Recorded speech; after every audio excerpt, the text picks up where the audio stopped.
శివరాత్రిని శిలకు నైవేద్యమైనాను, దీపమారా నీక పడిగాపులున్నాను.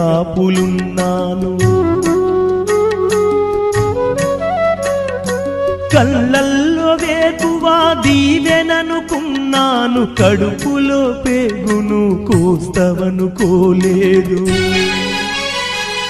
నీ ఆజ్ఞ లేనిదే ఈశ్వరా, చిన్న చీమైన కుట్టదుర శంకరా. నీ ఆజ్ఞ లేనిదే ఈశ్వరా, చిన్న చీమైన కుట్టదుర శంకరా. ఎందుకని రాశావు ఈ రాతను, పూలు రాలిన చెట్టుల నా జన్మను. రాతి బొమ్మల్లోన కొలువైన శివుడా, రక్తబంధము విలువ నీకు తెలియదురా.